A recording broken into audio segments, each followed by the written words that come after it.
रहीम, अस्सलाम वालेकुम and a very happy good morning everybody. मैं हूं आपकी होस्ट हिना नियाजी और मेरे साथ हैं मिस्टर जमील सुखेरा। हिना नियाजी, आपका बहुत बहुत बहुत शुक्रिया। नाज़रीन, उम्मीद करते हैं आप बिल्कुल खैरियत से होंगे और आज की सुबह का आगाज़ भी आपका बहुत अच्छा हुआ होगा और मज़ीद इसको खुशगवार बनाते हैं। बहुत अहम खबरें आपके साथ हम डिस्कस करेंगे। सबसे पहले तो जनाब स्वीडन वाक़े पर हम आपको बताएं कि यौम तक़दीस कुरान पंजाब में जो है मुल्क भर में मनाया जाएगा और इस हवाले से हम आपको तफसील से आगाह करेंगे कि गुस्ताखाना हरकत पर वज़ीर आज़म ने स्वीडन को दो टोक पैगाम दिया है। इसके अलावा पंजाब में सैलाब का हाई अलर्ट जारी कर दिया गया है। ये पंजाब में किन किन इलाकों में कौन कौन से शहरों में हाई अलर्ट किया गया है, इस हवाले से हम तफसील से बात करेंगे। ख़ास तौर पर कराची में मॉनसून का जो स्पेल है वो बरसने को तैयार है, उस हवाले से भी हम तफसील से बात करेंगे। इसके अलावा हम बात करेंगे IMF का पाकिस्तान से डू मोर का मुतालबा, इस सवाल से तफसील से गुफ्तगू करेंगे। और IMF ने पाकिस्तान को कितनी दफा डू मोर कहा, इस पर भी बात करेंगे, तफसील से बात करेंगे। माहिर मईशत हमारे साथ होंगे। PTI पर पाबंदी के लिए सुप्रीम कोर्ट से रुजू, इस पर भी तफसील से बात करेंगे। इसके अलावा बात करेंगे गिलगित बल्तिस्तान का नया वजीर आला कौन होगा। बिल्कुल जनाब, ये तमाम इश्यूज हैं, अहम खबरें हैं और हम जिस पर तफसील से बात करेंगे। लेकिन सबसे पहले आपको बताएं कि स्पीकर कौमी असम्बली राजा परवेज़ अशरफ की ज़ेर सदारत पार्लियामेंट का मुश्तरका इजलास आज यौम तक़दीस कुरान मनाने का फ़ैसला किया गया। वज़ीर आज़म की कौम से एहतजाज में शरीक होने की अपील की गई है और कहा कि हम तमाम मज़ाहिब का एहतराम करते हैं। इस्लामोफोबिया और इस्लाम के ख़िलाफ़ आग बढ़ती जा रही है। स्वीडन वाक़े की जितनी भी मज़म्मत की जाए वो कम है और उन्होंने कहा कि अरबों मुसलमानों के दिल इस वाक़े पर दुखी हैं। स्वीडन वाक़या मुसलमानों और ईसाइयों को लड़वाने की एक साजिश है। एक खबीस और लानती को पुलिस की मौजूदगी में हरकत करने की इजाज़त दी गई जो समझ से बाहर है। हमें उस शख्स की खबासत को निशान इबरत बनाना चाहिए। तमाम सियासी जमातें इस वाक़े के ख़िलाफ़ भरपूर एहतजाज करें और न्यूजीलैंड की साबिक़ वज़ीर आज़म ने मुसलमानों को गले से लगाया, पूरा तहफ़्फ़ुज़ दिया और ऐसे इक़दामात जो हैं उन्होंने उठाए जो मुस्लिम बरादरी हमेशा याद रखेगी।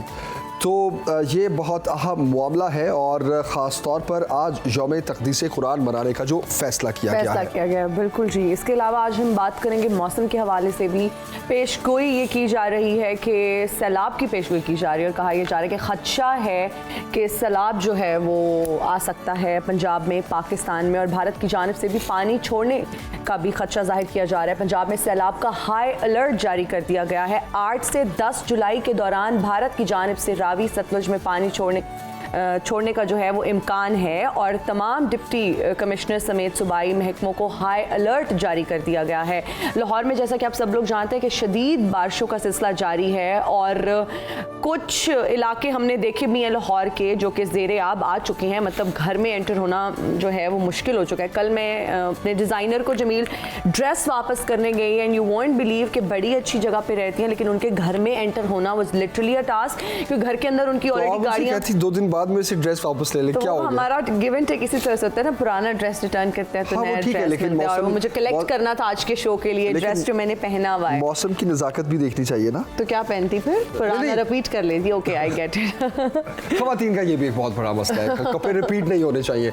इस पर हम किसी दिन ज़रूर तफसील से बात करेंगे। आज भी हम कर सकते हैं, फैशन एक्सपर्ट हमारे साथ होंगे, हामिद साहब हमारे साथ होंगे। अगर आप कहें तो हम इस पे कर लेंगे बात तफसील से। बिल्कुल, अगर रेपिटेशन हो भी जाए तो क्या है, लेकिन अभी हम फिलहाल बात करेंगे मौसम की और मेट्रोलॉजिस्ट इस वक्त हमारे साथ हैं मोहम्मद असलम साहब जो हैं वो हमारे साथ हैं। मेट्रोलॉजिस्ट हमारे साथ हैं। मानसून बारिशों के हवाले से तफसील से बात करते हैं। मोहम्मद असलम साहब, बहुत शुक्रिया ज्वाइन करने के लिए। सर, कराची में भी मानसून का स्पेल जो है वो आने को तैयार है और पंजाब में भी बारिशों की पेशगोई की गई है। ज़रा तफसील से बताइएगा, ये जो सैलाबी सूरत हाल, अर्बन फ्लडिंग भी हो सकती है, कौन कौन से डेज जो हैं वो इम्पॉर्टेंट हैं? महकमा मौसमियात की जानिब से किन दिनों में हाई अलर्ट किया गया है? जी बिल्कुल, अभी जैसे मानसून एक्टिव फेज में है, ये पहला स्पेल मानसून का। इसमें जैसे लाहौर में अर्बन फ्लडिंग हुई है पिछले 2 दिन में, तो आने वाले दिनों में कराची आज वो साउथ ईस्ट सिंध में शाहशरू नगर पार कर उमरकोट वगैरह उसमें हैवी फॉल भी हुआ है।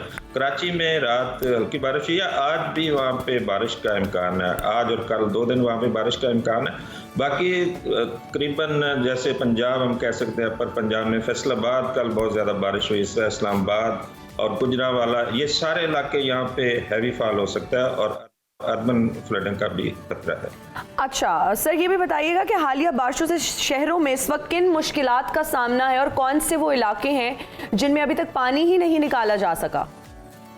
देखिए, जैसे पहले तो लाहौर की बात करें तो यहाँ पे बहुत ज़्यादा बारिश हुई है। एक दिन पहले कल भी अच्छी बारिश हुई है, तो दोनों दिन तो काफ़ी ज़्यादा बारिशें हुई हैं और पानी लो लाइंग एरियाज में काफ़ी ज़्यादा इकट्ठा हो गया था।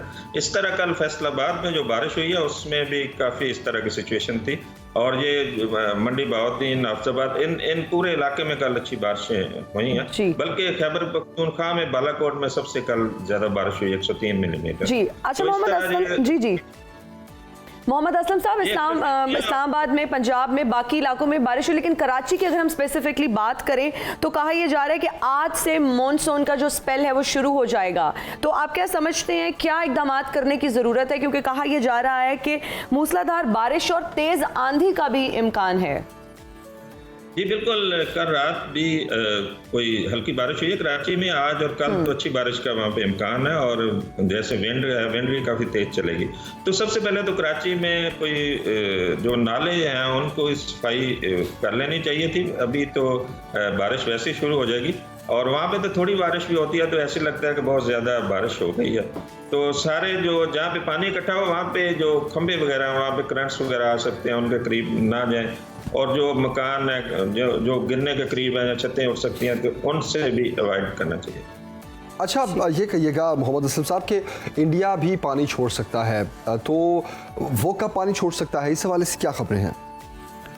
देखिए, जो हमारा जो FFD लाहौर जिसका मैं लीड कर रहा हूँ, यहाँ से हमने एक अलर्ट जारी किया था 8 और 10 जुलाई के दौरान। जो दरिया चनाब है और सतलज और रावी, इनमें खदशा जाहिर किया गया था इन डेट्स में।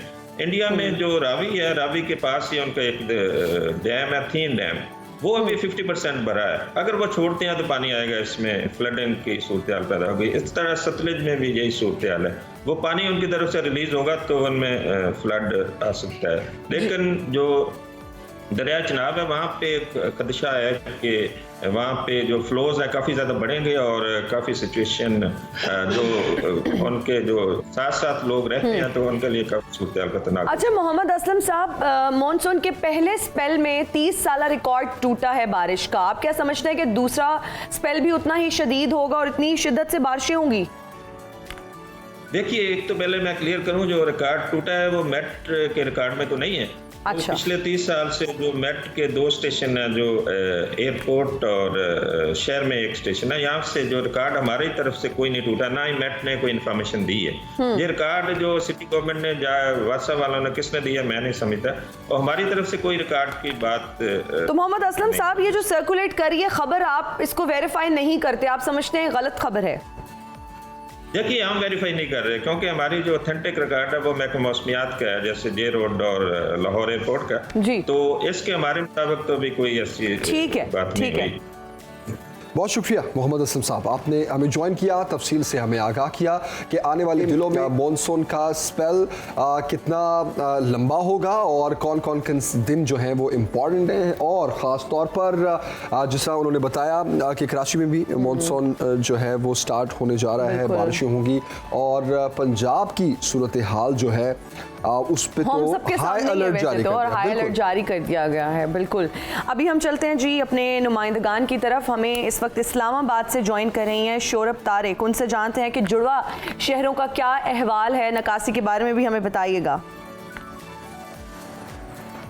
जी, गुज़िश्ता कई रोज़ से रिकॉर्ड ब्रेकिंग गर्मी थी। जो दर्जा हरारत था वो 50 डिग्री 50 डिग्री सेंटीग्रेड तक जा रहा था, लेकिन महकमा मौसमियात ने पेशगोई की कि 6 जुलाई से 8 जुलाई तक बारिश का जो सिलसिला है वो वक्फे से दारुल हुकूमत में जारी रहेगा और वक्फे से बारिश का जो सिलसिला है वो जारी है और ये सिलसिला 8 जुलाई तक रहेगा। अगर बात की जाए दर्जा हरारत की तो कम से कम दर्जा हरारत जो है वो 22 डिग्री सेंटीग्रेड और ज़्यादा से ज़्यादा 30 डिग्री सेंटीग्रेड जा रहा है और ये बारिश का जो सिलसिला है अभी भी बूंदाबांदी शुरू हो गई है और गरज चमक और तेज़ हवाएं भी जारी रहेंगी। जी ठीक है, कराची का रुख करते हैं। आसिफ अली सैयद, आप बताइए महकमा मौसमियात का क्या कहना है? कराची में कब बारिशों का सिलसिला शुरू हो रहा है, कितने दिन ये जारी रहेगा? जी बिल्कुल, महकमा मौसमियात का कहना ये है कि आज दोपहर से इम्कान है कि जो बारिश बरसाने वाला जो सिस्टम है वो आज दाखिल हो जाएगा कराची की हदूद में और कल से बारिशों की पेशगोई वो कह रहे हैं कि मुतदिल बारिशें हो सकती हैं कराची में और आज सिर्फ बूंदाबांदी का उन्होंने इम्कान जाहिर किया है कि कुछ बूंदाबांदी हो सकती है। इस वक्त मौजूदा जो दर्जा हरारत है कराची का वो 31 डिग्री सेंटीग्रेड है, जबकि हवा में नमी का तनासुब 60 से 70% है, जिसकी वजह से जो गर्मी जो है वो 40 डिग्री सेंटीग्रेड से ज़्यादा जो है महसूस की जाएगी। उसके अलावा 16 किलोमीटर के फी घंटा की रफ्तार से जो है वो हवाएं इस वक्त चल रही हैं। हब्स है, काफ़ी हवा भी चल रही है, लेकिन उसके साथ हब्स भी है, पसीना बहुत ज़्यादा है। लोगों को इंतज़ार है कि बारिश हो किस तरह से ताकि ये गर्मी का ज़ोर टूटे और एक तो लोड शेडिंग से भी परेशान है, दूसरी तरफ ये गर्मी हो गई है और मौसम के हिसाब से और जो आगाही आ रही है महकमे मौसमियात की जानिब से, तो मेयर कराची जो है मुर्तज़ा वहाब उन्होंने एमरजेंसी डिक्लेयर कर दी है, रेन एमरजेंसी, और तमाम जो बल्दियाती इदारे हैं उनकी छुट्टियाँ मनसूख कर दी हैं। उन्होंने कहा है कि हफ्ते में 24 घंटे काम करेंगे तमाम डिपार्टमेंट्स जो हैं। लेकिन सबसे सूरत हाल ये होती है कि कराची में थोड़ी सी बारिश होती है और पानी जो है वो सड़कों पे ऐसे भर जाता है जैसे बहुत ज़्यादा बारिश हुई है। उसकी वजह ये होती है कि नाले जो है वो बर वक्त साफ़ नहीं किए जाते। 41 जो है बड़े नाले हैं कराची में और 518 छोटे नाले हैं जिनकी सालाना सफाई के नाम पर करोड़ों रुपए खर्च होते हैं, लेकिन बिल्कुल वो जब बारिश सर पर खड़ी होती है उस वक्त उनको ख्याल आता है। अभी हमने गुज़िश्ता दिनों 3-4 दिन पहले ही एक रिपोर्ट अपनी बनाई थी, उसमें हमने दिखाया था कि नालों का क्या हाल है। नाले भरे हुए हैं कचरे से बुरी तरह से, अगर बारिश हो जाती है थोड़ी सी भी देर तेज़ यहाँ पर कराची में तो वही सूरत हाल होगी जो लाहौर में देखने को मिली है। तो पानी भर गया था लाहौर में, तो बहुत बारिश हुई। अगर इतनी आसिफ, आपने जिस तरह अभी कहा कि मुर्तज़ा वहाब ने कहा है कि रेन इमरजेंसी उन्होंने डिक्लेयर कर दी है, छुट्टियां मनसूख कर दी है, तो क्या नालों की सफाई के हवाले से कोई अहकाम नहीं दिए उन्होंने? बिल्कुल अहकामात दिए जाते हैं, लेकिन जब हम शहर में निकलते हैं चेक करने के लिए कि भाई कहाँ नालों की सफाई की जा रही है कहाँ नहीं की जा रही है, हमें तो कहीं कोई सफाई होती हुई दिखाई नहीं देती। अब वो कौन से नाले हैं, रात को अब ये सुबह फजर के वक्त भी निकलते हैं। इन्होंने एक नाला भी गुज़िश्ता रोज़ दरियाफ़्त किया था मैरी वेदर टावर पर, जो बताया गया था कि ये अंग्रेज़ों की हुकूमत के दौर का 1877 का वो बना हुआ बरसाती नाला था, जिसको उन्होंने कहा था कि हम इसको एक्सटेंड करेंगे, बड़ा करेंगे ताकि ये यहाँ से पानी लेके जाए समंदर तक इलाकों का जो यहाँ पर होता है, क्योंकि आई चुंदरीगढ़ रोड पर भी पानी भर जाता है और वो मुकम्मल तौर पर बंद हो जाती है आई चुंदरीगढ़ रोड। इसी तरह ये बड़े नालों का भी काम जो शहर में है उनका यही काम होता है कि 2 बड़ी नदियाँ हैं, मलीर नदी और लियारी नदी। ये सारा पानी जितना भी निकासी का होता है, सीवरेज का होता है या बारिश का होता है, उसको ये इन नदियों में लेके जाते हैं और ये नदियाँ जो हैं इनको बहरे अरब में यानी समंदर में फेंकती हैं पानी को ले जाकर।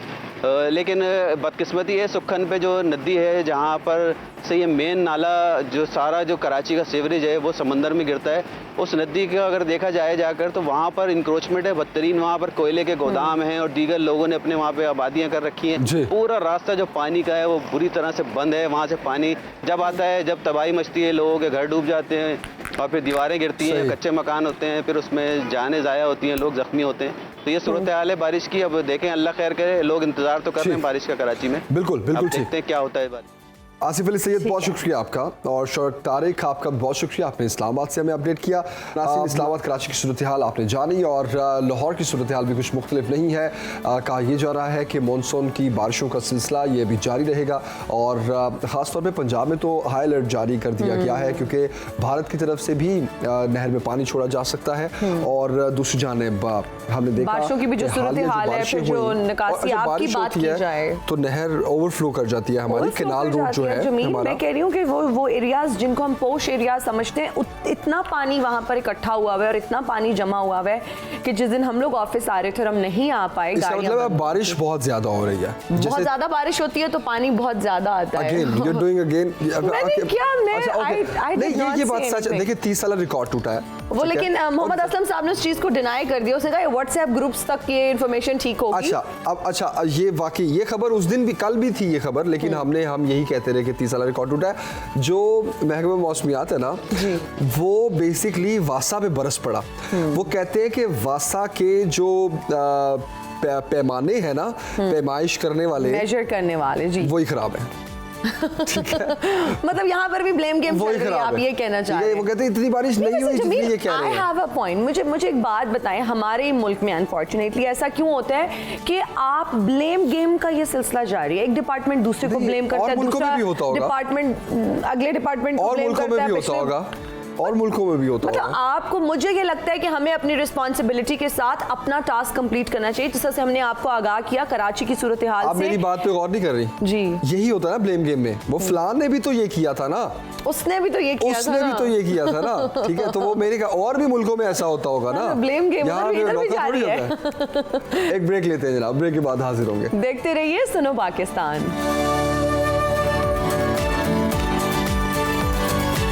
वेलकम बैक जनाब। और पीटीआई पर पाबंदी के लिए ओन चौधरी सुप्रीम कोर्ट पहुंच गए। सुप्रीम कोर्ट में ज़ाती हैसियत में उन्होंने दरख्वास्त दायर की, और जबकि चेयरमैन पीटीआई, सदर पीटीआई परवेज़ इलाही, वजारत कानून और वजारत दाखिला जो है वो फरीक हैं। चेयरमैन पीटीआई के फ़ौज मुखालिफ बयानात और ख्वाजा आसिफ का चीफ जस्टिस को लिखा गया ख़त भी इस दरख्वास्त का हिस्सा बनाया गया है, और मौक़िफ़ इख्तियार किया गया है कि पीटीआई चेयरमैन ने बराह रास्त रियासती इदारों पर हमला किया। अदलिया के साथ फ़ौज और उसकी तनसीबात पर भी हमला किया गया। चेयरमैन तहरीक इंसाफ न सिर्फ बुनियादी इंसानी हुकूक की खिलाफ वर्जी बल्कि आईन पाकिस्तान की खिलाफ वर्जी के भी मुर्तकिब हुए हैं। सुप्रीम कोर्ट से पीटीआई को बतौर पार्टी तहलील करने की इस्तदा की गई है। ओन चौधरी इलेक्शन कमीशन में भी पटिशन दायर करेंगे। एक तरफ ये मामला है कि पीटीआई जो है उसकी तहलील की बातें हो रही हैं, और दूसरी जानिब जो पार्टी है इस्तेहकाम पाकिस्तान पार्टी, अच्छा सबने इसको ना आईपीपी कहना शुरू कर दिया है। बहुत सारे लोग ये भी कह रहे हैं कि क्या ये पार्टी जो है वो पीटीआई की जगह लेना चाहती है। पीटीआई की जगह लेना, अच्छा क्योंकि चेहरे तो वही हैं। लेकिन चले हम ये सवाल पीजे मीर साहब से पूछते हैं, क्योंकि सीनियर एनालिस्ट एंकर पर्सन पीजे मीर साहब हमें ज्वाइन कर चुके हैं। पीजे मीर साहब बहुत शुक्रिया ज्वाइन करने के लिए। सर गुड मॉर्निंग, कैसे हैं आप? All good, thank you. Sir ये कहीं वही तो नहीं हो रहा कि नई पैकिंग में पुराने चेहरे? देखें, ये बड़ी कोशिश कर लें, कोई भी बड़ों ने कोशिश की है कि नून को हटा दें नवाज शरीफ के बगैर, जरदारी को हटा दें विदाउट पीपल्स पार्टी, या इमरान को कर दें। आप देखो, फैक्ट है, पीटीआई सिर्फ एक आदमी के नाम पे है जिस तरह बाकी पार्टीज हैं। और ये बाकी आते हैं आपको ये बरसाती मेंढक इधर उधर करने की कोशिश करते हैं, ये नहीं कर सकते। वोट बैंक एक ही का है, जो मर्जी आप कर दो। अब वो कहते हैं ना, एक सीजन होता है, वो एक नवाज शरीफ सीजन था, फिर उसके बाद जरदारी सीजन था, आज इनका सीजन है। सो द क्वेश्चन अराइजेस, कर लो, कितना करना है आपने हर एक के साथ ट्राई तो कर लिया, कब तक करोगे? जमहूरियत का काम है, वो कहते हैं ना, here and listen to me. लेकिन पीजे मीर साहब अगर मैं आप बिल्कुल दुरुस्त फरमा रहे हैं, लेकिन मैं अगर इसका काउंटर जवाब रखूं सामने, तो ये वही लोग हैं जिनको पीटीआई में शामिल किया गया या करवाया गया, या जो भी आप हम अकॉर्डिंग टू फ्रेज इसको एडजस्ट कर लेते हैं, वही अब अलग हो रहे हैं पीटीआई से। अच्छा, जब ये पीटीआई में गए तब भी इनका अपना वोट बैंक था, कुछ इलेक्टेबल्स भी थे, कुछ दूसरी पार्टीज के भी थे। अब वो पीटीआई जब छोड़ रहे हैं तो आपको नहीं लगता कि वोट बैंक भी उनका साथ ही मुंतकिल होगा? आप नहीं, देखो ये अब डिपेंड करता है अवाम के ऊपर, क्योंकि जिस तरह आपने कहा ये तो पहले ऑफ थे, अब ये ऑन हो गए। ये ऑन किस तरह होंगे? इसका जवाब कोई ना कोई तो देगा ना। ये तो बिल्कुल स्विच ऑफ बैठे थे, ऑल ऑफ अ सडन इनकी चाबी किसी ने दी है, ये ऑन हो गए और केसेस कर रहे हैं, ये कर रहे हैं। और भाई पहले आपको नहीं पता था? वो हामिद खान को ले लें, वो 6 साल के बाद नवाज शरीफ की बात बता रहे। अब आज का जो इंसिडेंसेस हो रहे हैं, ये आप देखेंगे 2 साल के बाद ये भी किताब खुल जाएगी कि ये क्या हुआ क्या नहीं हुआ। जैसे मैंने पहले कहा है, वोट बैंक एक आदमी का है, इलेक्टेबल्स अपनी जगह पे हैं, लेकिन इलेक्टेबल्स जो हैं, आप ये देख लें, ये कितनी पार्टियों में फिर आके इस पार्टी में आए, और आज पार्टी मुसीबत में आई, ये तितर-बितर हो गए। इस तरह पार्टीज नहीं चलती। मैंने हमेशा एग्जाम्पल दिया है और देता रहूंगा कि मुस्लिम लीग पे बड़ा मुश्किल वक्त आया, नून के ऊपर, पीपल्स पार्टी पे मुश्किल वक्त आया, खड़े रहे, लेकिन उनके डाई हार्ट जाले खड़े रहे दोनों पार्टीज के। ये कौन है? ये जो भागे हैं, मैं समझता हूँ पार्टी का बहुत फायदा हो गया है कि ऐसे लोगों को अभी छांटी कर दी है। क्या पार्टी खत्म हो जाती है? 9 मई को हम बार बार कंडेम करेंगे, बिल्कुल, उसमें कोई दो राय नहीं है, लेकिन क्या सारी पार्टी तो दहशतगर्द नहीं है यार। ये वही लोग हैं जिन्होंने एक्चुअल जाके किया है, हमने उनको पकड़ना है, उनको पनिशमेंट देनी है, वेदर अंडर द सिविलियन और द मिलिट्री लॉ, हमने उनको बिल्कुल एक एग्जांपल देना है। But you can't condemn the entire party. जो बंदा जेल में जाता है, पकड़ते बाहर आके प्रेस कॉन्फ्रेंस करके अपनी अलहदगी कर देते हैं। यार ये किस किस्म के सियासतदान है? किस किस्म के? यू रियली थिंक ये जान जाएंगे लोग इनको ट्रस्ट करेंगे? बिल्कुल ट्रस्ट नहीं करेंगे। क्यों? क्योंकि आपका ट्रैक रिकॉर्ड बोल रहा है वो। बिल्कुल। सो बेसिकली मैं समझता हूँ कि ये डेवलपिंग स्टोरी है, अवाम इसका जवाब देगी थ्रू देयर वोट। आप ये देख लेना, बिल्कुल करेगी। अच्छा पीजे मीर साहब, गिलगित बल्तिस्तान के वजीर आला के इंतखाब के मामले पर पीटीआई से नाराज जो है वो 4 अराकीन का ग्रुप सामने आ गया है। क्या यहाँ पर भी पीटीआई की हुकूमत के खात्मे की तैयारियां कर ली गई हैं? अब आप मुझे बताओ ना, जब भी कोई डाउनर पे होता है, ये एक फॉरवर्ड ब्लॉक बन जाता है, एक बैकवर्ड ब्लॉक है, एक साइड ब्लॉक है, एक रोड ब्लॉक है। ये पता नहीं किस किस्म के ये सियासतदान है। मुझे ये लगता है ये सारे अपॉर्चुनिस्ट्स हैं, इनको अवाम का कोई डर नहीं है, इनको अवाम का कोई ख्याल नहीं है कि जिसके नारे पे तुम आए हो तुम वो तो पूरा करो ना। तुम आपस में, मैंने आगे बनना है, मैंने चीफ मिनिस्टर बनना है, मैंने ये करना है, मैंने वो करना है, और मैंने वजीर वो झंडे की गाड़ी चलानी है, ये इन चक्रों में पड़ जाते हैं। और भाई जो आप नारा लेके जाते हो, जो मर्जी नारा लेके जाओ, जो मर्जी पार्टी जाए, उसका एक ही मंशूर होता है, अवाम की खिदमत। अवाम की खिदमत की तो बात ही नहीं। आप पाकिस्तान में देख लो, गिलगित बल्तिस्तान या कहीं भी आप देख लो, सारों को पड़ी हुई है कि मैं पावर में किस तरह रहूं, लेकिन ये नहीं पड़ी हुई कि अवाम की खिदमत कैसे करूं मैं। जी, लेकिन सर अल्टीमेटली अवाम की खिदमत इन सियासतदानों ने ही तो करनी है। पीजे मीर साहब, ये सियासतदान ही है बेसिकली जिनका हम गिरेबान भी पकड़ लेते हैं, सख्त सवाल भी पूछ लेते हैं, उनके घर के बाहर धरना भी दे देते हैं, और जमहूरियत का ये हुस्न भी है। अगर इन सियासतदानों से ही तवक्को नहीं रखनी तो फिर हमने किससे तवक्को रखनी है? हमारे पास बड़े अच्छे सियासतदान हैं, लेकिन वो सियासतदान है, बाकी आप सारे पानदान नहीं है। इनका कोई पता नहीं कहाँ ये बैठ जाए टेबल पे जाके। और ऐसे सियासतदानों को या पानदानों को मैं समझता हूँ कि लोगों को बिल्कुल वोट नहीं देना चाहिए। बिल्कुल। लोगों को अब अगर आप में एक शऊर आ गया है, आप में एक अवेयरनेस आ गई है, आप उन लोगों को लेके आओ, जो मर्जी उसका नाम बिल्कुल कुछ भी ना हो, लेकिन वो अवाम की खिदमत के लिए आ रहे हैं तो वो आओ। हम चल रहे एक सेल बाय डेट वाले के कई पॉलिटिशियंस हैं, अल्लाह उनको लंबी जिंदगी दे, एक्सपायरी डेट पे आ गए, लेकिन लड़ना जरूर है। हमने 35-40 साल में सही मुझे बता दो, सही हमने है ना। अच्छा पीजे मीर साहब, ये सारे सियासतदान ये अच्छा इस वक्त अगर सियासी सूरत-ए-हाल देखी जाए तो ये जितनी भी हलचल है ये हमें पंजाब में ज़्यादा नज़र आ रही है। वो इस्तेकाम पाकिस्तान पार्टी हो, वो पीटीआई हो, वो पीपल्स पार्टी यहाँ पे डेरा डालना चाहती है, नून लीग यहाँ से कमज़ोर है, इलेक्टेबल्स की जंग है, कोई किसी को खींच रहा है, कोई किसी को अपनी पार्टी में शामिल कर रहा है। तो ये सब पंजाब में ही क्यों हो रहा है? ये आज की बात नहीं है, ये बड़ी पुरानी बात है। आप देखो, पावर स्ट्रगल हमेशा पंजाब में रही है। आप रंजीत सिंह को ले लो, आप मुगलों को ले लो, पंजाब गढ़ है, ये हमेशा है, रहा है और आज भी है। और आज इन पर्टिकुलर पाकिस्तान के लिए it is the largest province, और यहीं आप देखोगे कि यहाँ वोट्स, सीटें भी ज्यादा हैं, वोट्स भी ज्यादा हैं। इसीलिए तो ये सारे शोर करते हैं ना कि प्रोविंसेस बना दो ताकि पंजाब इसकी सीटें कम हो जाए, बाकियों की सीटें ज्यादा हो जाए। That is what the whole otherwise आप मुझे ये बाकी चल रहे हैं ये सूबे, उनको क्या प्रॉब्लम है?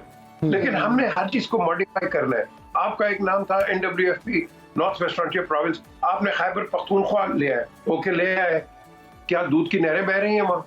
क्या लोगों को एम्प्लॉयमेंट के नाम चेंज करने से? हम हर चीज को एक्सपेरिमेंट कर रहे हैं, हम कंटिन्यूटी पे जाते कोई नहीं है। पिछली गवर्नमेंट से पिछली गवर्नमेंट ले लो, जो काम करती है नई गवर्नमेंट आके अपना ठप्पा लगाती है और पिछलों को चोर कहती है। ये हमारी एक का ट्रेडिशन है। अच्छे काम भी हो, आप उनके कामों को सहराते ये नहीं। चोर कहने से याद आया, अनफॉर्चुनेटली पीजे मीर साहब, हमारे मुल्क में ही ऐसा होता है, चोर कहा जाता है। जब एक पार्टी को छोड़ा जाता है तो उसको फिर ब्लेम किया जाता है, उस पार्टी के बारे में बहुत सारी बातें की जाती है। के साथ यही हो रहा है, पीटीआई के साथ यही हो रहा है। और हलीम खान साहब ने भी ये कहा है कि करप्शन का जो बाजार है वो चेयरमैन पीटीआई के घर जाकर खत्म होता था। इसके अलावा भी बहुत सारी एक्यूजेशंस लगाई हैं उन्होंने। आप क्या कहेंगे उनके इस बयान पर?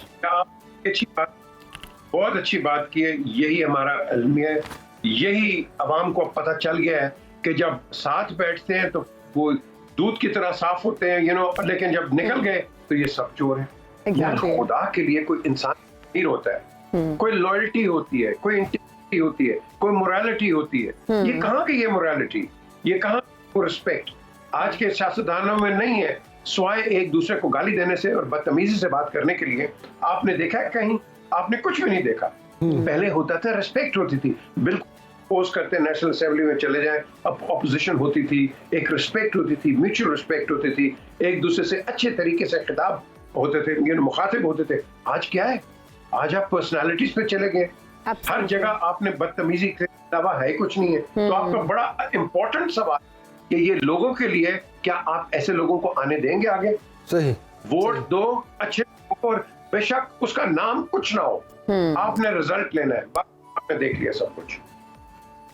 अच्छा पीजे मीर साहब, आपने बिल्कुल सही कहा कि नए चेहरों को मौका मिलना चाहिए, और चूंकि ये सियासतदान आवाम की खिदमत के लिए आते हैं तो ये पावर में आने का इनका मकसद आवाम की खिदमत होना चाहिए, ना कि अपनी ख़ानदान की खिदमत हो या फिर पार्टी सियासत हो। ये बात बिल्कुल दुरुस्त है। लेकिन इस वक्त मौजूदा जो हालात चल रहे हैं पीजे मीर साहब, आप समझते हैं आने वाले चंद सालों में इन हालात पर भी इसी तरह रोया जाएगा कि कुछ गलत फैसले हो गए, गलत इल्ज़ामात लग गए, गलत तौर तरीके और ट्रेंड्स चला दिए हमने, और हमें खुमियाजा भुगतना पड़ रहा है उसका? ये करना पड़ेगा। वो कहते हैं ना, हम सब उम्मीद से हैं। हमें इस्लामिक रिपब्लिक ऑफ पाकिस्तान की बात करनी है, नॉट इस्लामिक रिपब्लिक ऑफ कंप्लेनिस्तान। स्वाय कंप्लेंट के और रंजिशों के आप मुझे बताएं क्या है? हर बंदा ट्रायल पे, आपका जो पॉलिटिकल सीन है, आप कोई बंदा ले लो, किसी पार्टी का ले लो, वो कोर्ट्स में फिर रहा है, उसके ऊपर केसेस लगे हुए, उसके ऊपर इल्जामात लगे हुए, और फिर हम इन्हीं लीडर्स को कहते हैं बाहर जाएं, प्लीज पाकिस्तान की रिप्रेजेंटेशन करें। मुझे बताएं, मैं तो गया हूं इन प्राइम मिनिस्टर्स और प्रेसिडेंट्स के साथ, खुदा की कसम बाहर जब जाते हैं ना, उनके जर्नलिस्ट वो तो खुल के आपसे क्वेश्चन करते हैं। अब मैं क्या उनको जवाब दूं? मैंने तो अपने जो भी लीडर होता है, मैंने तो उसको डिफेंड करना है एज अ पाकिस्तानी, लेकिन उनको सब पता है आपको आप क्या कर रहे हैं। सो हमने अपने नेशनल कैरेक्टर को उठाना है, हमने अपने आप को एक वो कहते हैं ना, साफ और शफाफ करना है। करप्शन खत्म करो, करप्शन के नाम पे को बात करता नहीं है। सही, अनफॉर्चुनेट। सही सही। पीजे मीर साहब, बहुत शुक्रिया ज्वाइन करने के लिए, थैंक यू वेरी मच। और आपने बिल्कुल दुरुस्त कहा कि इन सियासतदानों को जहाँ मिल बैठ कर मसाइल का हल निकालना है, वहीं इनका असल मकसद अवाम की खिदमत होना चाहिए। लेकिन करप्शन का बाजार गर्म होना और हर किसी ने अपने लिए सोचना, कुर्सी की जंग है, और फिर ब्लेम गेम का ये जो सिलसिला है, अब ब्लेम गेम तो फिर खैर, और एक दूसरे को अक्यूज करना। आप जब उस पार्टी में थे, वो पार्टी बहुत अच्छी थी, उसके सरबराह भी बहुत अच्छे थे, लीडर्स भी बहुत अच्छे थे। जैसे ही आपने उस पार्टी से अलहदगी इख्तियार की, आप इस तरह के जब बयानात देते हैं तो आपके बारे में भी that tells a lot about yourself. So जब भी, अच्छा, ये सिर्फ पार्टी नहीं, ये मुझे लगता है ये ट्रेंड हर जगह पाकिस्तान में। हम इतनी कंप्लेन करते हैं, तो हम एक से दूसरा ऑफिस चेंज करें ना तो हम पुराने ऑफिस की बुराइयां शुरू कर देते हैं। ये तो हमारे अंदर, यस, मैं इसीलिए तो कहता हूँ जैसी अवाम वैसे हुक्मरान। अब अवाम भी तो ऐसी है ना, है ना? लेकिन अवाम इतने बुरे नहीं है, मैं अवाम के साथ हूँ, मैं उन तमाम लोगों के साथ। तो फिर सियासतदान भी इतने बुरे नहीं है, मैं भी उनके साथ हूँ। चलें आप, मैं भी यही कहूँगा। अब तो मुझे सियासतदान बेचारे मासूम लगना शुरू हो गए हैं ना अवाम के बाद। सीरियसली, क्योंकि बदनाम बेचारे सियासतदान होते हैं। अच्छा, वो जो हम कल एक बार डिस्कस कर रहे थे, जो कि हम नहीं ऑन एयर कर सकते, जो कि हम ऑन एयर डिस्कस नहीं कर सकते, बिल्कुल जमील, वो भी बात काफी हद तक आपकी, मेरा ख्याल है इसके बाद हम ब्रेक ले लेते हैं। और जब ब्रेक के बाद आएंगे तो हम फैशन पे बात करेंगे, हम बात करेंगे कि किस तरह के पहनावे जो हैं वो समझ में पहनने चाहिए। क्या कलर्स हमें पहनने चाहिए, इसके अलावा बहुत सारी और भी डिस्कशन होगी, लेकिन एक ब्रेक के बाद देखते रहिए सुनो Pakistan. Once again welcome back जनाब। और जिस तरह ब्रेक से पहले हम बात कर रहे थे, बल्कि हिना ने जिस तरह कहा कि आज उनका फेवरेट टॉपिक डिस्कस किया जाएगा, मैंने वो रिक्वेस्ट की थी हामिद साहब से कि छोटे कद वाले लोग क्या पहने, ख़ास तौर पर मौसम के लिहाज से, इवेंट के लिहाज से, ऑफिस वियर्स क्या होने चाहिए।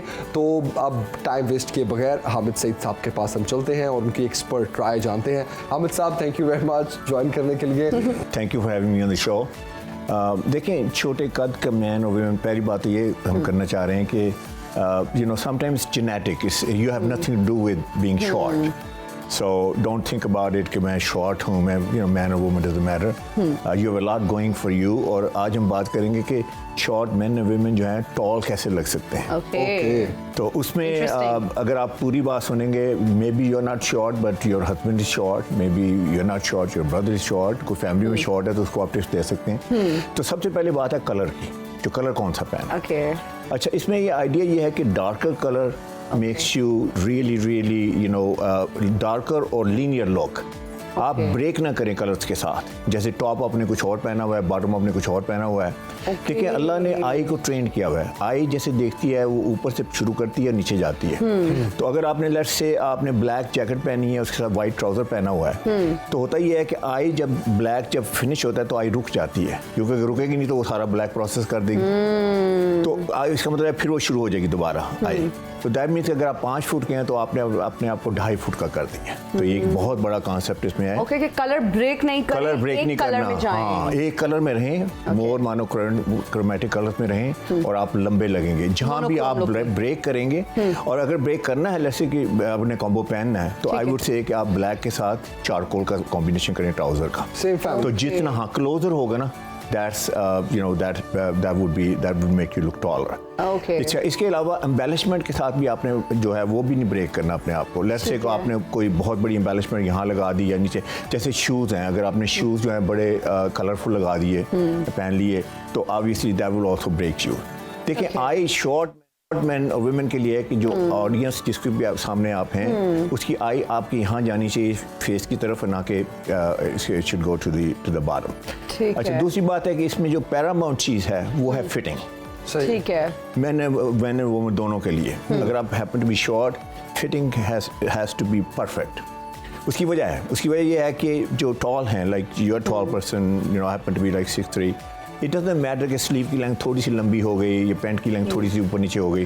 जब शॉर्ट है ना, तो कोई भी चीज़ अगर जो है वो आउट ऑफ प्रोपोर्शन है तो दैट विल एम्पलीफाई। सही। जैसे कॉलर बहुत बड़ा है, जैकेट बहुत बड़ी है, ठीक है, साइज से बड़े कपड़े नहीं पहने और साइज से छोटे कपड़े नहीं पहने। सही। अगर आप अप्रोप्रिएट साइज के कपड़े, प्रोपोर्शनेट। आप देखा कोई शॉर्ट मैन शर्ट की बात करते हैं हम, तो शर्ट जो है, अगर लेट्स से शॉर्ट मैन उसने रेडीमेड शर्ट पहनी है, तो पॉकेट यहाँ की बजाय यहाँ आ जाएगी, और उसके बाद उसकी वेस्ट नीचे चली जाएगी, शोल्डर लटक जाएंगे। तो वो actually just how readymade works. तो आपके लिए कस्टमाइज फिट जो है वो बड़ी इंपॉर्टेंट है, ताकि आपकी प्रोपोर्शन ठीक हो। तो आपने प्रोपोर्शन ठीक रखनी है। फिटिंग जो है, just let's talk about jacket में जो है, जैकेट की लेंथ बड़ी इंपॉर्टेंट है। अगर जैकेट की लेंथ थोड़ी सी लंबी हो जाती है तो ऐसे लगता है जैसे डैड के कपड़े पहने हुए हैं, जमांगे हुए कपड़े पहने हुए हैं, ओवर साइज कपड़े। आप देखा you know short man walk in longer jacket, पर लेकिन उनको फॉल्ट नहीं है क्योंकि रेडीमेड में मिलती ही लंबी जैकेट हैं। So they should go for extra small, और या फिर वो कस्टमाइज करें। नहीं, एक्स्ट्रा स्मॉल में फिर वो ज़्यादा लगे जैसे बिल्कुल जैसे बच्चा है, यू नो ये छोटे भाई के कपड़े पहने हुए हैं।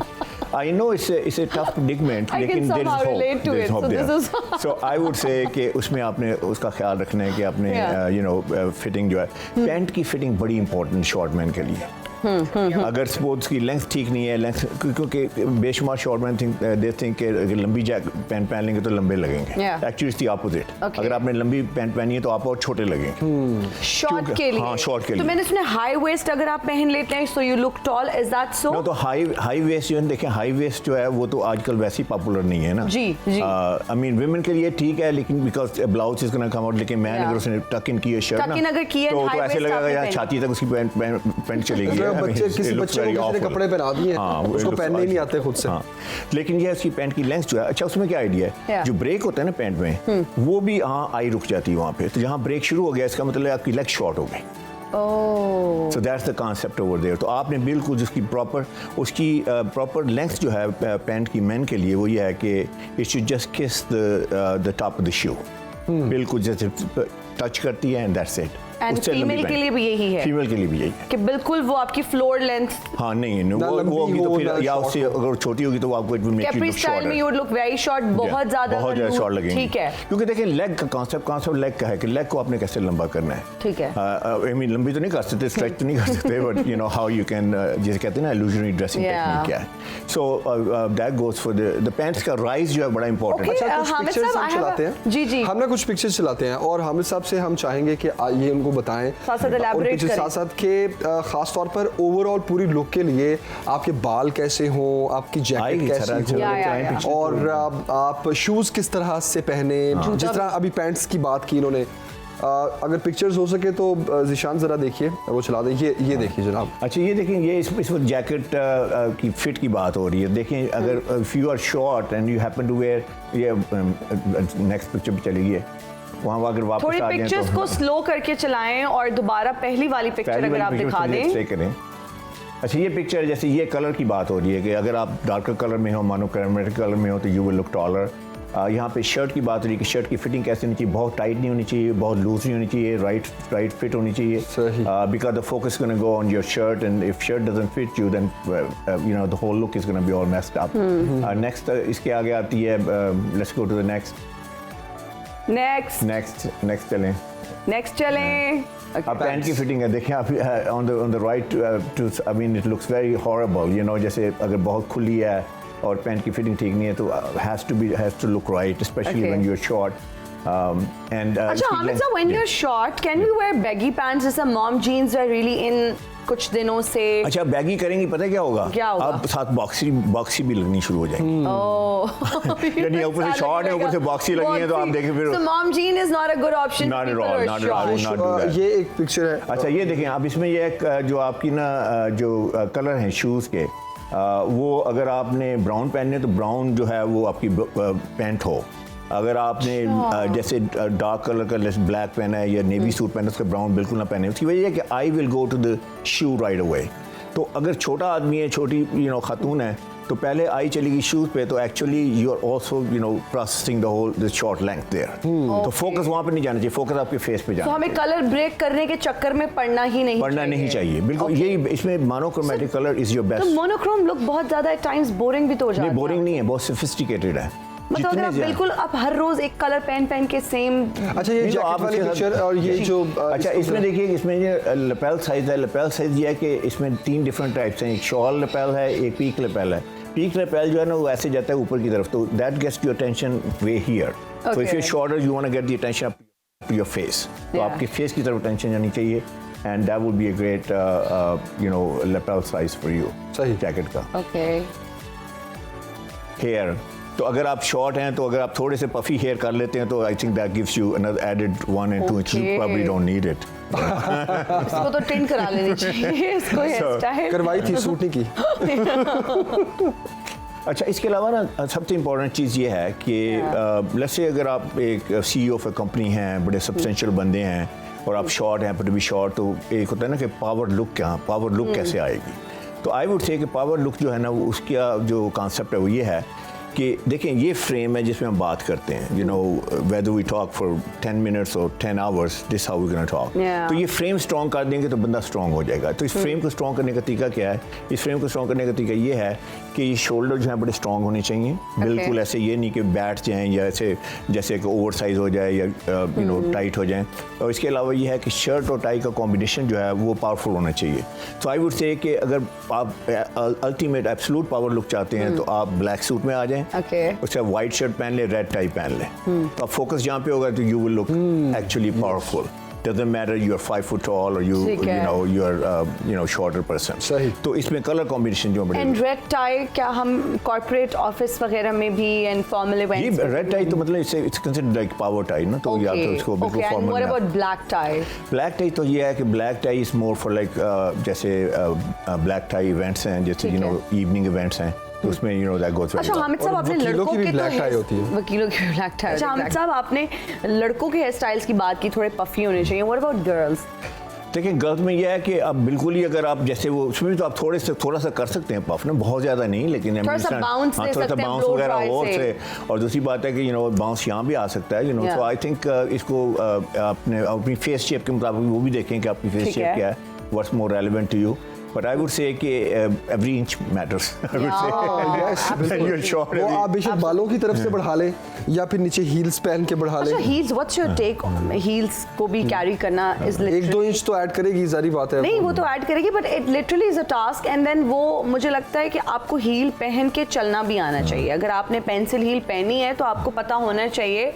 बहुत चलना सारी लड़कियां कैसे पहन तो लेती हैं, लेकिन अब लड़कियों की भी थोड़ी सी बात करें कि what's your take on that? देखें, एक तो है कि अगर आप ऑफिस वर्क हैं, आप कॉर्पोरेट वुमन है, प्रोफेशनल वुमन है, तो हील की एक प्रॉब्लम ये है कि टेक तो आवाज़ आती है कि आप जहाँ जा रहे हैं, तो distract कर रहे she's हैं आप coming, लोगों she's को, coming, so maybe you don't want that kind of attention. Yeah. अच्छा, दूसरी चीज़ ये है कि हील के साथ सारा दिन चलना बड़ा मुश्किल है।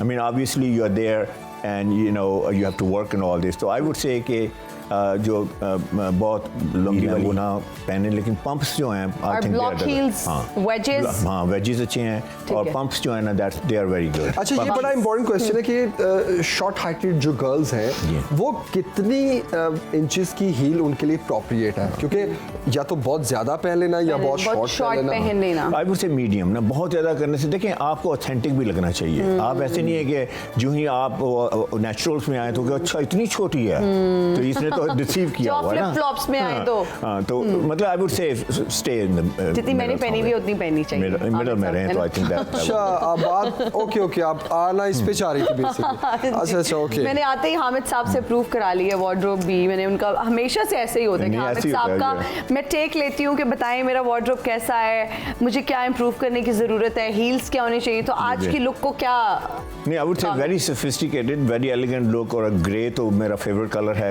Grey you can never go wrong with that. और सबसे बड़ी बात है सॉलिड है, उसके ऊपर जितनी आपने थोड़ी सी एम्ब्रॉयडरी हुई है बड़ी डिस्क्रीट है। ये नहीं कि embroidery here embroidery coming out of your ears, तो embroidery happens sometimes.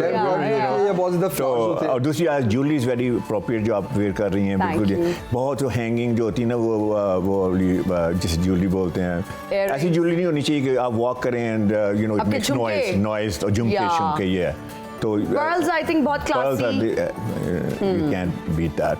Exactly. So that looks very nice. और उसका कट वगैरह जो है बड़ा अच्छा, जो उसके ऊपर देखें आप मीडिया में हैं, आप obviously you're a celebrity, तो इसमें थोड़ा बहुत अब ट्रेंडी होना ज़रूरी है, थोड़ा सा ग्लैमरस होना ज़रूरी है। अच्छा, आप बहुत प्लेन आएंगी तो अच्छा हामिद साहब, बिल्कुल यहाँ पर एक और चीज़ भी जानना चाहूँगी कि जब आप जिम जाते हैं या जब आप शॉपिंग मॉल में जाते हैं या कहीं भी जाते हैं, What do you think? How important it is to look nice? क्योंकि हम जब सेलिब्रिटीज को विदाउट मेकअप देखते हैं, नो ऑफेंस, या तो वो पहचाने नहीं जाते, तो है ही नहीं वो। अच्छा ये तो वो है ही नहीं, तो what do you think? क्या हल्का फुल्का मेकअप या ड्रेसअप होके, ताकि you should, because you carry an aura, जब कहीं भी जाते हो, what's your take on that? मैं हमेशा ये कहता हूँ कि पाकिस्तान में सबसे बड़ी प्रॉब्लम ये है कि एक दिन बंदा बहुत अच्छा लगता है, दूसरे दिन बंदा समवट अच्छा लगता है, तीसरे बंदा कहता है ये वही है। तो आई वुड से इन योर केस, और चौथे दिन तो शीशा देख के भी नहीं पहचाना जाता। सही बात, अच्छा मैं वही हूँ, खुद को नहीं पहचान सकता।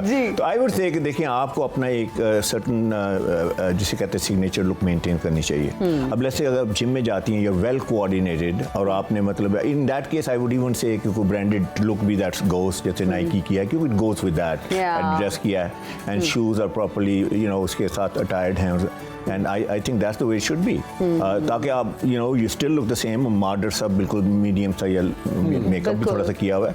लेकिन जब भी आप जाती हैं याद रखें कि आप वही हैं जो यू आर ऐसे समझिए कि जैसे लोग आपको ट्रीट करते हैं शो पे, तो आपने उसको मेंटेन रखना है। सिग्नेचर लुक जो है ना Wherever you are. wherever you go। Hamid Saeed साहब, thank you very much for Thank joining, you. बहुत शुक्रिया आपका। Thank you very much. अभी हम Thank you. ब्रेक लेते हैं जनाब, और ब्रेक के बाद वापस आएंगे, बात करेंगे IMF से होने वाले मुआहदे के हवाले से। Stay देखते with us. रहिए सुनो पाकिस्तान।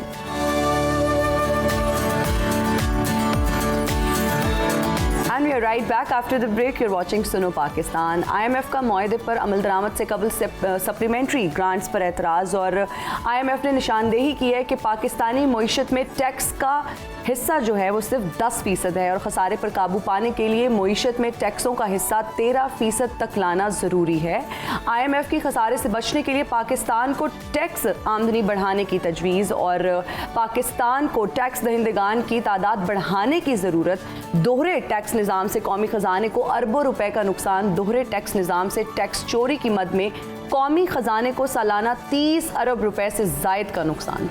बिल्कुल, ये बहुत इंपॉर्टेंट है समझना कि जब हम टैक्स नहीं देते तो फिर इनडायरेक्ट टैक्सेस की भरमार होती है, और दूसरी जानिब वो इदारे जो खसारे में हैं, ख़ासतौर पर स्टील के शोबे में टैक्स चोरी से 5 साल में तकरीबन 150 अरब रुपए से ज़ायद का नुकसान हुआ, और टैक्स रियायत और टैक्स इस्तिस्ना के खुसूसी सलूक से भी टैक्स का बोझ दीगर सनतों और रेगुलेटरी सेक्टर पर पड़ रहा है, और साबिक कबायली इलाकों में कायम सनतों को टैक्स इस्तिस्ना और रियायत में तोसी मुल्क के दीगर सनती शोबों के साथ नाइंसाफ़ी के मुतरादिफ है। इससे पहले भी हमने देखा कि IMF की जानिब से हम अक्सर ये बात करते हैं कि पाकिस्तान को कहा जाता है डू मोर, लेकिन वो डू मोर बेसिकली इस्लाहात हैं। IMF चूंकि हम उसको डिफरेंट तरीकों से, डिफरेंट एंगल से उसको हम डिस्कस कर रहे होते हैं, बट डू मोर का मतलब ये है कि हम अपने सिस्टम में इस्लाहात लाएं, जिसकी मिसाल ये है कि IMF हमें बार बार ये कहता है कि हम अपने टैक्स नेट को बढ़ाएं। ये तो अभी तो फिर ये कहा जा रहा है कि 10% ऑफ द पीपल टैक्स दे रहे हैं, जो एक्चुअल फिगर्स हैं वो तो शायद 2% है। 2% जो exactly. जो फाइलर्स की हम बात करते हैं जो कि डायरेक्टली टैक्स दे रहे हैं, तो एक तो टैक्स नेट को बढ़ाने की जरूरत है, अमीरों पर टैक्स लगने की जरूरत है। बहुत अच्छी बात किया है जमील आपने, अमीरों पर टैक्स लगने की जरूरत है। एग्जैक्टली। अच्छा, पाकिस्तान का मसला ये है, आप जितने अमीर हैं उतने ही बड़े आप टैक्स चोर हैं। क्यों? क्योंकि आपका उतना ही ज्यादा असर रसूख है, फिर आप करप्शन के जरिए भी उस टैक्स को बचा लेते हैं। FBR का नुमाइंदा आया, लेट्स से मैं FBR का नुमाइंदा और मैं हिना के पास आया, और हिना की आमदन अरबों रुपए की है लेट्स से सालाना, तो हिना क्या कहेगी, मुझे चंद लाख देगी और मैं मेरा काम दबा जाऊंगा। एग्जैक्टली, मेरा काम भी हो जाएगा। तो ये एक करप्शन का खात्मा, और फिर बड़ी इस्लाहात में ये भी है कि वो इदारे पाकिस्तान के जो खसारे में हैं और वो हमारी मईशत पर बोझ हैं, हमारा जो कौमी ख़जाना है उसमें अरबों रुपया सालाना बुनियादों पर हमें इन इदारों को चलाने के लिए सर्व करना पड़ता है। इन इदारों की निजकारी भी बहुत ज़रूरी है, जिसमें पाकिस्तान स्टील मिल्स है, जिसमें PIA है, जिसमें बहुत से हुकूमती इदारे हैं जो खसारे में हैं, और सालाना अरबों रुपया उन पर खर्च किया जाता है। तो बेसिकली टैक्स नेट को बढ़ाना, फिर उसके बाद जो इदारे खसारे में हैं उनको प्राइवेटाइज करना, और तीसरा इन्फ्लेशन को कम करने के लिए हमें बेसिकली एक ऐसे सिस्टम की ज़रूरत है जिसमें टारगेटेड सब्सिडी दे दी जाए जिन लोगों की कम आमदनी है। अब वो टारगेटेड सब्सिडी, IMF का ये कहना है कि Benazir income support programme is the best solution to give subsidy to the targeted people जिनकी आमदन कम है। इससे पहले आपको याद होगा कि पेट्रोल पर सब्सिडी देने के लिए बड़ा एक मॉडल लाया गया कि बाइक वालों को या रिक्शे वालों को इतने लीटर पेट्रोल इतने में मिलेगा और गाड़ी वालों को इतने मिलेगा। That was flop idea. IMF ने फौरन कह दिया ये कैसे होगा, इसमें तो चोरी बहुत ज्यादा होगी। उसमें उस तरह से नजर ही नहीं आई कि बाइक वालों को या रिक्शे वालों को सस्ता फ्यूल दिया जाए। तो बेनज़ीर इनकम सपोर्ट प्रोग्राम जो है उसमें चूंकि लाखों लोग, उसमें हजारों लोग रजिस्टर्ड हैं, उनको बराह रास्त हुकूमत सब्सिडी दे सकती है पैसों की सूरत में, और वो एक अच्छा आइडिया। फिर ख़ास तौर पर हमारी सनतों का पहिया चलता रहे, उसके लिए हमें एनर्जी क्राइसिस से निकलना पड़ेगा। हमें अपने मुल्क में एनर्जी पूरी करनी पड़ेगी ताकि हम एक्सपोर्ट्स को बढ़ा सकें।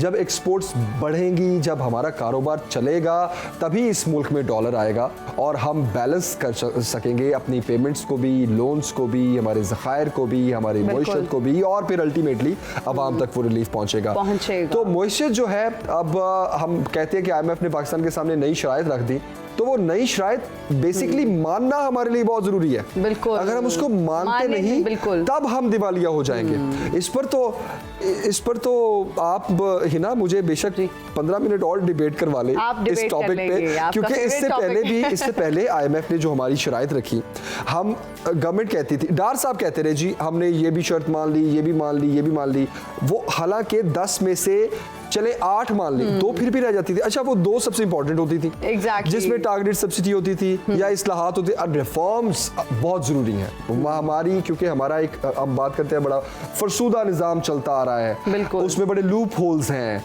हमारी अनडॉक्यूमेंटेड मुइशत है। तो इनफॉर्मल मुइशत को फॉर्मल करने के लिए भी एक पूरा एक गेम चेंजर प्लान चाहिए, ताकि वो इस्लाहात हो और हम डॉक्यूमेंटेड हमारे सारे काम हो। हमारी तो लैंड्स आज तक डॉक्यूमेंटेड जो है वो नहीं है। दुनिया कहाँ पहुंची हुई है, और हमारी लैंड्स आज तक जो है जमीनें हमारी डॉक्यूमेंटेड आज भी हमारे पटवार खाने चलते हैं, ठीक है, आज भी टेक्नोलॉजी के दौर में। अभी जनाब बात करते हैं बलूचिस्तान में बल्दियाती इंतखाबात के हवाले से, जिसका फाइनल मार्का जो है वो करीब है। बलूचिस्तान अवामी पार्टी बाजी ले गई, 35 नशिस्तों पर सबसे ज़्यादा 10 उम्मीदवार कामयाब हुए और आज़ाद उम्मीदवारों ने 9 सीटों पर मैदान मार लिया। पीपल्स पार्टी के 5, JUIFA के 4 उम्मीदवार कामयाब हुए। BNP मिंगल और PK मैप की 2-2 नशिस्तें रहीं और नेशनल पार्टी, BNP अवामी और तहरीक इंसाफ को सिर्फ एक सीट पर कामयाबी मिली। बलूचिस्तान के 35 अजला में बल्दियाती इंतखाबात का फाइनल मार्का, बलूचिस्तान अवामी पार्टी ने 10 नशिस्तों पर मैदान मारा और आज़ाद उम्मीदवार जो हैं वो 9 सीटें ले उड़े। पीपल्स पार्टी के हिस्से में 5 सीटें आईं, JUIFA के 4 उम्मीदवार इसमें कामयाब हुए। BNP मिंगल और PK मैप की 2-2 नशिस्तें रहीं। इसी तरह अगर बात की जाए तहरीक इंसाफ और नेशनल पार्टी की, फिर BNP की भी BNP अवामी की, तो इनको एक सीट पर कामयाबी मिली है। बल्दियाती इंतखाबात जनाब बलूचिस्तान के और गैर हतमी गैर सरकारी नताइज हैं जो आपके साथ हमने शेयर किए हैं। तो अभी जनाब आगे बढ़ते हैं और कुछ गर्मी की बात करते हैं के हवाले से बात करते हैं। बिल्कुल, आप देखें कि हम पहले बारिशों की बात कर रहे थे, लेकिन इन बारिशों के साथ साथ गर्मी भी जारी है और शदीद गर्मी की इस हालत में लोड शेडिंग बहुत ज़्यादा हो रही है। और अगर हम कराची की बात करें तो शदीद गर्मी में तवील लोड शेडिंग जो है, और कराची के शहरियों का मुझे लगता है इम्तिहान लेने लगी है ये लोड शेडिंग, क्योंकि इतनी ज़्यादा अनअनाउंस्ड लोड शेडिंग हो रही है और कई इलाकों में बिजली की बंदिश का जो दौरानिया है वो 16 घंटे तक पहुँच गया है। आप सोचें कि गर्मी एक तरफ इतनी ज़्यादा है, दूसरी तरफ पंजाब की अगर बात की जाए तो सूरत हाल बिल्कुल डिफरेंट है। बारिशों का सिलसिला जारी है और कहा यह जा रहा है कि हाई अलर्ट कर दिया गया है पंजाब को और सैलाब का भी खदशा जाहिर किया जा रहा है। वहीं पर अगर हम कराची की सूरत हाल की बात करें तो गर्मी और गर्मी के बायस होने वाली लोड शेडिंग से कराची के जो शहरी हैं वो बहुत ज़्यादा परेशान हैं, बहुत ज़्यादा तंग हैं। और जमील देखें ना, ये कितनी अनफॉर्चुनेट सिचुएशन है कि जैसे ही एक्सट्रीम वेदर कंडीशंस है, अगर गर्मी बहुत ज़्यादा आती है तो इस तरह होना शुरू हो जाता है कि लोड शेडिंग। कराची में ये मसला ज़्यादा हो रहा है, हालांकि कि इलेक्ट्रिक वहाँ पर बिजली सप्लाई कर रहा है और कि इलेक्ट्रिक आप कहें कि एक निजी इदारा होने के बावजूद अगर कराची शहर की बिजली पूरी नहीं हो रही तो इसकी रीज़न क्या है? हमारे नुमाइंदे हबीब खान इस वक्त हमारे साथ हैं, ताज़ा तरीन सूरत हाल शहर कायद की हम उनसे जानते हैं। अभी बताइएगा कौन कौन से इलाकों में ज़्यादा लोड शेडिंग है, लोड शेडिंग की ओवरऑल कराची में क्या सूरत हाल है और लोगों का क्या रिएक्शन है इस पर? बिल्कुल देखें, कराची में इस वक्त जो गर्मी की शिद्दत है और जो कैफियत है उसमें दर्जा हरारत जो महसूस किया जा रहा है वो तकरीबन 42 डिग्री और 43 डिग्री सेंटीग्रेड है। और ऐसे में कराची के मुख्तलिफ इलाकों में के इलेक्ट्रिक की जानिब से पिछले एक हफ्ते के दौरान जो लोड शेडिंग दौरानिया है उसमें इजाफा किया गया है। और जो शहर के इलाके हैं जिसमें बिलखुसूस अगर बात करें लियारी की, गार्डन की, सरजानी टाउन की, औरंगी टाउन की, कोरंगी, लांडी, और ये तमाम तर वो इलाके हैं जहाँ पे लोड शेडिंग दौरानिया इस वक्त जो वहाँ के इलाका मकीन है उनकी जानिब से ये बताया जाता है कि 16 से 17 घंटे तक जा पहुँचा है। और उन इलाकों में सिर्फ 4 से 5 और 6 घंटे के लिए जो है वो दिन भर में लाइट दी जा रही है, जिस पर हमने देखा कि गुज़िश्ता 2 से 3 रोज़ के दौरान माड़ीपुर रोड पर जो लियारी के इलाका मकीन है उनकी जानिब से शदीद जो है वो एहतजाज भी किया गया और जो अपना हक मांगने के लिए कि लाइट जो कि इस वक्त सबसे ज़रूरी चीज़ है, क्योंकि कराची के बहुत सारे इलाके ऐसे हैं जहाँ पे छोटे जो है वो घर हैं, तंग गलियां हैं और ऐसे में। लेकिन हबीब खान, इसकी वजह क्या बताई जा रही है? लोड शेडिंग की का रीजन क्या है? के इलेक्ट्रिक क्या कहता है? के इलेक्ट्रिक हुकाम से हमारी इस हवाले से जो बात हुई है तो उनका यही मौक़िफ़ है कि कराची के जो 70% इलाके हैं उनको तो इस वक्त भी लोड शेड फ्री रखा हुआ है, और लेकिन जो ये इलाके हैं जिसके बारे में भी हमने बात की है उन इलाकों के हवाले से के इलेक्ट्रिक का मौक़िफ़ ये है कि यहाँ पे वाजिबुल अदा जो रकम है यहाँ से बहुत ज़्यादा होती जा रही है। इन इलाकों से बिजली चोरी की शिकायत में जो है वो इजाफा है और साथ साथ बिजली के जो बिल की अदम अदायगी है वो ज़्यादा शिकायतें हैं। तो उन तमाम तर चीज़ों को मद्देनजर रखते हुए हाई लॉस कैटेगरी के इलेक्ट्रिक ने अपनी डिवाइड की हुई है,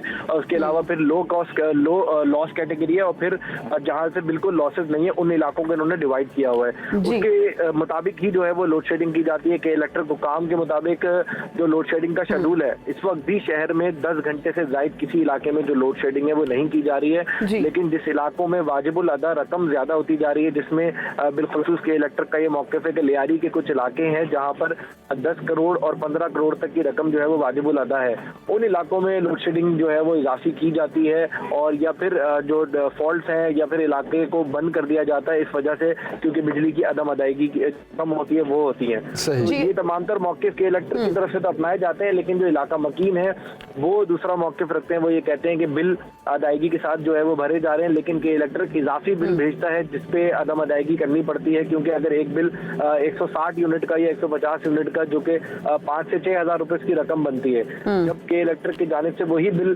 13,000 और 14,000 और 20,000 रुपए तक भेजा जाता है, तो फिर इलाका मकीनों का यही मौक़िफ़ होता है कि ऐसे बिल जो है वो हम किसी सूरत भर नहीं सकते हैं, इतनी इस्तिताअत नहीं होती है कि बिलों की ऐसी अदायगी की जाए, और इलेक्ट्रिक इजाफी बिल भेजता है। बिल्कुल। अच्छा हबीब खान, आपने बिल्कुल दुरुस्त कहा, एक तरफ लोड शेडिंग से लोग बेहद परेशान है, दूसरी जानिब अगर बात की जाए कि इलेक्ट्रिक की तो फी यूनिट उन्होंने 1.5 रुपए जो है वो बिजली महंगी कर दी है, तो ये कराची वालों के साथ क्या हो रहा है, लोगों का इस पर क्या रद्द अमल है? बिल्कुल, देखें इस पर भी कराची के शहरियों का जो है वो शदीद रद्द अमल है, और ये कि इलेक्ट्रिक की जानिब से ख़ास तौर पे जो ये FCA चार्जेस होते हैं, जो फ्यूल एडजस्टमेंट कॉस्ट होती है, ये हर महीने के इलेक्ट्रिक की तरफ से जो है वो नेपरा में दरख्वास्त दे दी जाती है कि जो बिजली पैदा करने की लागत है उसमें इजाफा हो गया है, बिजली की पैदावारी लागत में इजाफा हो गया है। लेकिन अगर इसके मुतरादिफ अगर इंटरनेशनल मार्केट्स को हम देखें तो ऑयल प्राइजेस अभी ग्लोबल जो है वो पिछले 5 से 6 माह के दौरान हमने देखा कि उसमें कमी का ट्रेंड है दुनिया भर में, और जिस सबब हमने देखा कि मुख्तलिफ जो ममालिक है जिसमें सऊदी अरब और रशिया, उन्होंने ऑयल की ट्रेड को भी बंद करने के लिए 1 और 2 महीने के लिए ऐलानात किए। जब लोएस्ट प्राइजेस पे तेल की खरीदारी की जा रही है, ऐसे में जो फ्यूल एडजस्टमेंट कॉस्ट है उसको बढ़ाना यही कराची के शहरियों का सवाल है कि क्यों बिजली की लागत में इजाफा किया जा रहा है, जबकि खरीदारी जब सस्ते तेल से इस वक्त बिजली पैदा की जा रही है, तो इजाफी बोझ फिर कराची के शहरियों की जेबों से क्यों वसूल किया जा रहा है। तो यहाँ पर भी शहरी नाला है कि एक तो बिजली मिलती नहीं है, और जब मिलती है तो उससे बिजली के जो रेट हैं वो इस वक्त मुल्क भर में सबसे ज्यादा कराची के शहरियों से जो है वो वसूल किया जा रहा है। अच्छा, इस लोड शेडिंग से अभी कारोबार कितना मुतासिर हो रहा है? देखिए, बहुत सारे जो कारोबार हैं जिसमें ख़ास तौर पे इलेक्ट्रॉनिक अगर अप्लाइंसेस से जो जुड़े कारोबार हैं, जिनमें अगर वेल्डिंग का काम है या फिर इसके साथ साथ रिपेयरिंग के काम है, इलेक्ट्रिक अप्लाइंसेस के रिपेयरिंग के काम है, और इसके अलावा दीगर जो काम है जिसमें अब तो अगर टेलरिंग की बात भी करें तो टेलरिंग मशीन भी जो है वो डिपेंडेंट होती हैं इलेक्ट्रिसिटी के ऊपर।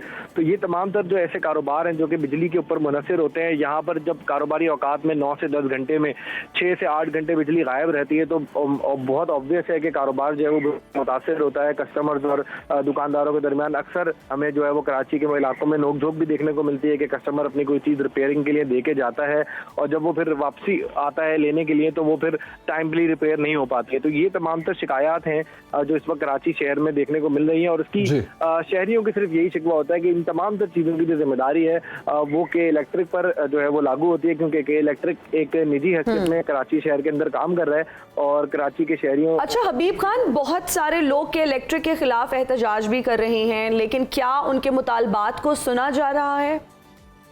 देखें कि इलेक्ट्रिक कचहरी का भी इनेकाद करता है इस हवाले से तो कि कराची के शहरियों की जो शिकायत हैं उनको सुना जा सके और उनके जो भी मसाइल हैं उनको हल किया जा सके। इसके अलावा के इलेक्ट्रिक की जानिब से कुछ और भी इनिशिएटिव हैं जो लिए जाते रहते हैं, जिसमें हम देखते हैं कि आए रोज कराची के मुख्तलिफ इलाकों में कुछ कैंप्स लगाए जाते हैं अहद के नाम से, जिसमें जो शहरी हैं जिनके इजाफी बिल होते हैं या ओवर बिलिंग के हवाले से उनके कुछ मामला होते हैं या इसके अलावा दीगर मामला होते हैं, तो वहाँ उनको कुछ ना कुछ रिलीफ तो दिया जाता है, जिसपे शहरी जो है वो कहीं अपने बिल वेव ऑफ करवा लेते हैं या कुछ और मामला हैं जिनको हल करवा लिया जाता है, लेकिन उसके बावजूद कराची की जो इस वक्त आबादी है और कराची के जो इस वक्त खास तौर पर लोड शेडिंग का जो सबसे बड़ा मसला है बिजली की फरहमी का, जिसको शेड्यूल के तहत भी अगर के इलेक्ट्रिक कहता है कि 10 घंटे लोड शेडिंग है, तो लेकिन इलाकों में अगर आप जाते हैं जिसमें अभी जिन इलाकों के मैंने नाम लिए, सरजानी टाउन है, औरंगी टाउन है, लियारी है और मलीर के कुछ इलाके हैं, इसके साथ साथ कोरंगी और लांडी के इलाके हैं, ये वो इलाके हैं जहां पर लोड शेडिंग का जो दौरानिया है वो 10 घंटे के अलावा भी बिजली जो है वो बंद की जाती है, जिससे शहरियों को वही शिकवा होता है कि शदीद गर्मी और हब्स की कैफियत इस वक्त कराची शहर में पिछले 4-5 रोज की अगर बात करें तो ऐसे में अगर 15 घंटे 16 घंटे लाइट नहीं होती है तो काफी तकलीफदेह हो जाता है। अच्छा, ये बताइए कि सूरत हाल ये कब तक और कैसे ठीक होगी, क्योंकि अगर के इलेक्ट्रिक ये कह रहा है कि बिल्स की अदायगी नहीं हो रही इसलिए हम लोड शेडिंग कर रहे हैं और आवाम बेचारी गर्मी इस शदीद गर्मी में भी लोड शेडिंग का अजाब भुगत रही है, तो सूरत हाल ठीक किस तरह होगी? बिल्कुल, देखें के इलेक्ट्रिक की जानिब से तो ये वाज़े मौक़िफ़ है कि अगर कराची के शहरी जिस तरह उनका ये मौक़िफ़ है कि Gulshan Iqbal, Gulistan Jauhar, federal B area, north Nazimabad, Clifton और इसके साथ साथ PCHS के जो इलाके हैं यहाँ पर के इलेक्ट्रिक की जानिब से लोड शेडिंग नहीं की जाती है, तो उनका यही मौक़िफ़ है कि इन इलाकों से जो रिकवरी है वो मुकम्मल होती है, PMTs पे और फीडर्स पे जो लोड है उसके हवाले से रिकवरीज मुकम्मल होती हैं, फिर चोरी का कोई अमल इन इलाकों में नहीं है और इन इलाकों को इसी सबब जो है वो के इलेक्ट्रिक ने लोड शेड फ्री जो है वो रखा हुआ है, यहाँ पे मुस्तस्ना करार दिया हुआ है इन इलाकों को। तो उनका यही मौक़िफ़ होता है कि अगर कराची के तमाम तर इलाकों से इसी किस्म की रिकवरी होती है और वो तमाम तर जो वसूलियाँ हैं जो कि इलेक्ट्रिक की वाजिबुल अदा हैं इन तमाम तर इलाकों में, तो वो अगर मुकम्मल हो जाती हैं तो इन तमाम तर इलाकों में भी लोड शेडिंग की जो सूरत हाल है उसमें बेहतरी लाई जा सकती है, क्योंकि बिजली की जो पैदावारी लागत है, फिर वही के इलेक्ट्रिक बात करता है कि पैदावारी लागत को उनको जो है वो नुकसान है, लेकिन एक तरफ फिर वही जो ऑयल की इस वक्त खरीदारी की जा रही है जिसको FCA की मतलब भी चार्ज किया जा रहा होता है, ये तमाम तर मामला हैं जिसको यकीनी तौर पर नेपरा को जो है वो जांच करनी होगी कि इस वक्त कराची वालों की जो असल जो पैदावारी लागत है कितनी कराची की रिक्वायरमेंट है और कितनी जो है वो कराची वालों को बिजली की फराहमी की जानी चाहिए। बिल्कुल सही हबीब खान, बहुत शुक्रिया, आपने हमें तफसील से आगाह किया, कराची हाल हमने अपने नाज़रीन तक पहुंचाई। लोड शेडिंग की वहाँ पर सूरत हाल बहुत बुरी है, वर्स्ट हालात है इस वक्त, बदतरीन सूरत हाल है फॉर ऑल द कराचियाइट्स, बस हम दुआ कर सकते हैं, नॉट ऑल द कराचियाइट्स, लेकिन कुछ इलाकों में तो 16 घंटे की लोड शेडिंग हो रही है, कुछ इलाकों में तो बिल्कुल भी नहीं हो रही ना, कुछ इलाकों में इलेक्ट्रिक ये कह रहे हैं जहाँ से वे पूरे बिल मौसूल हो रहे हैं वहाँ हम जीरो लोड शेडिंग नहीं हो रही, पर फिर भी हमारे जो है ना हमारी हमदर्दियाँ उनके साथ है, हमारी हमदर्दियाँ उनके साथ। अभी एक ब्रेक लेते हैं जनाब, ब्रेक के बाद हाजिर होंगे, हमारे साथ रहिए।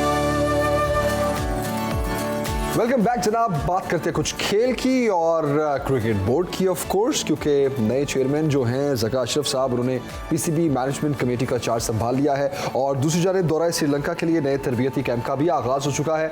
इस पर हम तफसील से बात करते हैं। इरफान ज़हीर साहब हमारे साथ इस वक्त मौजूद हैं और इरफान साहब से हम जानेंगे कि ज़का अशरफ साहब जो हैं उनको क्रिकेट बोर्ड मैनेजमेंट कमेटी का चेयरमैन लगा दिया गया है, तो किस तरह से देख रहे हैं इस फैसले को? नए चेयरमैन के हवाले से बिल्कुल उनका क्या टेक है? इरफान ज़हीर साहब की जो है ना वो हम जितनी भी राय होती है, जो भी तज्जिया होता है स्पोर्ट्स से रिलेटेड, उससे अक्सर मुस्तफ़ीद होते रहते हैं और हमारा भी मुझे लगता है वो क्रिकेट या स्पोर्ट्स से रिलेटेड जो नो हाउ है वो बढ़ती जाती है, तो आई थिंक ये एक अच्छा ही एग्जैक्टली बड़ी नजर रहती है उनकी हर मामले पे।